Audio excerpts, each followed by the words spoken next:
सबसे पहले तो धर्म जागरण संस्थान, जिसकी हमने शुरुआत जो है जम्मू कश्मीर के सीमांत क्षेत्र राजौरी से 33 वर्ष पहले की थी, जिसका एकमात्र उद्देश्य हिंदू समाज को जातियों और पंथों से निकालकर एकजुट हिंदू समाज का निर्माण करना और भारतवर्ष के अंदर जितनी भी कुरीतियां, बड़ी सारी कुरीतियां जो हैं, जो हमारे हिंदू समाज में आ चुकी थी, कई ऐसे दूर दराज के गांव हैं जहां पे बकरे की बलि दी जाती है, अंधविश्वास है, बड़ी सारी ऐसी कुरीतियां जो हमारे हिंदू समाज में है। और सबसे बड़ी कुरीति जो है वो है लेग पुलिंग, जो हम लोग हिंदू ही हिंदू के विरोधी हैं।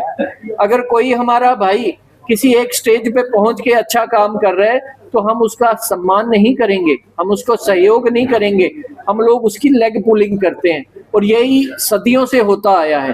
तो हम लोग धीरे धीरे करके एक धर्म जागरण संस्थान परिवार जो है वो हमने इसको नाम दिया है और पूरे भारतवर्ष में जितने भी हमारे अलग अलग कल्चर हैं, अलग अलग संस्कृतियां हैं, उनको हम लोग एक ही प्लेटफॉर्म पर लाकर उनको, ताकि वो समझें। आप देखिए 20 किलोमीटर के बाद संस्कृति बदल जाती है, कल्चर बदल जाता है, उनका रहने खाने का ढंग बदल जाता है, पहनने का ढंग बदल जाता है, सोचने का ढंग बदल जाता है।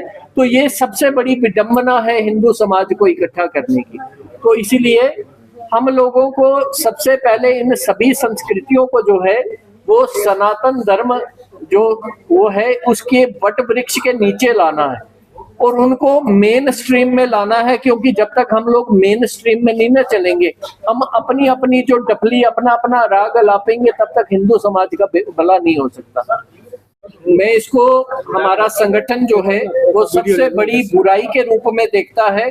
देखिए बाकी के धर्मों में ये बुराई नहीं है, उनको जातियों में नहीं बांटा जाता, लेकिन केवल और केवल जो सनातन धर्म के ऊपर जो अटैक किया जा रहा है, सनातन धर्म को जातियों में बांटा जा रहा है, भले ही वो राजनेता हो, भले ही वो किसी भी तरह के लोग हों, उन सबका एकमात्र उद्देश्य है कि जब तक इनको जातियों में नहीं बांटा जाएगा, अगर हिंदू एकजुट हो गया तो भारत फिर से विश्व गुरु बन जाएगा।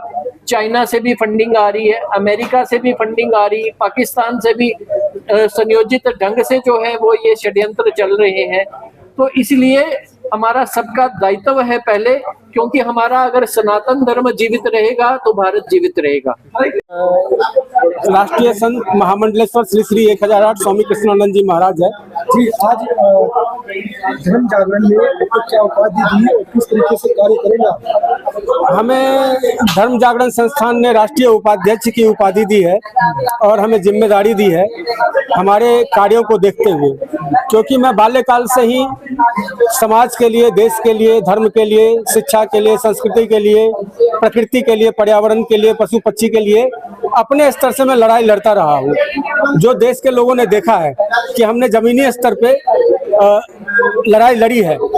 आज आप देखोगे कि जो हमारे लेवल के महामंडलेश्वर हैं वो छत्र लगा करके सिंहासन में बैठे रहते हैं, ठीक है, वो बात करते हैं। मैं पढ़ा लिखा हूँ, मैंने MBA किया हुआ है, मुझे छत्र और सिंहासन से प्रेम नहीं है।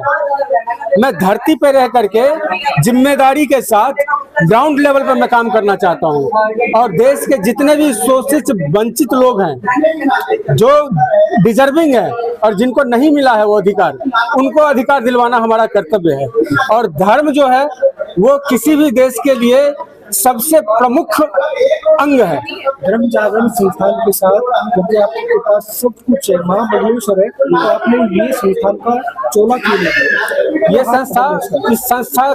इस संस्था को मेरी जरूरत थी, इस संस्था को मेरी जरूरत थी। संस्था पूरे देश में कार्य कर रही है और उन्होंने मेरे कार्य को भी देखा है, तो उनको लगा कि जब महाराज जी हमारे साथ आएंगे तो हमारा शक्ति बढ़ेगा, हमारे साथ लोग बढ़ेंगे, तो हमें कार्य करने में अच्छा होगा। क्योंकि देखिए हम लोग जितना भी संगठित होकर के काम करेंगे उतना बढ़िया है। मैं तो देश के सारे जितने भी महामंडलेश्वर हैं, कथावाचक हैं, संत समाज है, जितने हिंदू धर्म के नेता हैं, उन सब से मैं ये अपील करना चाहूंगा, एक आग्रह करना चाहूंगा कि कृपा करके सब लोग एक मंच पे आएं और एक साथ आवाज उठाएं। सब अपनी अपनी डफली अपनी अपना राग ना करें, कोई अलग तरीके से चला रहे हैं, कोई अलग तरीके से चला रहे हैं, लेकिन जब ये आंदोलन, जब ये विषय धर्म का संयुक्त रूप से चलेगा, और सारे महामंडलेश्वर, सारे कथावाचक और सारे धर्म गुरु जब एक मंच पे आएंगे और एक आवाज उठाएंगे तो सरकार को भी उस आवाज को सुनना पड़ेगा। अच्छा, क्या लगता है कि धर्म जागरण जो संस्थान है ये युवाओं को धर्म के प्रति जोड़ना है, सरकार से टकराने की बात है? क्योंकि आपकी आवाज से लग रहा है सरकार से टकराना है। नहीं नहीं नहीं नहीं, मेरा सरकार से कोई टकराव नहीं है और सरकार को मैं समर्थन करता हूं। सरकार से मेरा कोई टकराव नहीं है, लेकिन हाँ, जहां मुझे लगेगा कि सरकार भी कुछ गलत कर रही है, हालांकि मंशा नहीं है सरकार का करने का, लेकिन राजनीति है, राजनीति में कभी कभी वो काम भी करने पड़ जाते हैं जिसका मन नहीं होता है करने का। तो मैं सरकार से आग्रह करूंगा, उनसे निवेदन करूंगा कि ये कार्य जो है ये बेकार है, ये बांटने वाली राजनीति है, ये हमारे देश को एकता और अखंडता के लिए खतरा है। तो मैं सरकार से आग्रह करूंगा कि कृपया करके इस तरह का कोई भी आचरण न करें, जिससे हमारा हिंदू समाज, बहुत मुश्किल से हमारा हिंदू समाज एकत्रित हुआ है, इकट्ठा हुआ है, उसको फिर से जातिगत में बांट न दे, जिससे कि हमारा क्या होगा, हमारे धर्म का बिखराव होगा, हमारे सनातन का बिखराव होगा। तो मैं बिखराव नहीं चाहता हूँ।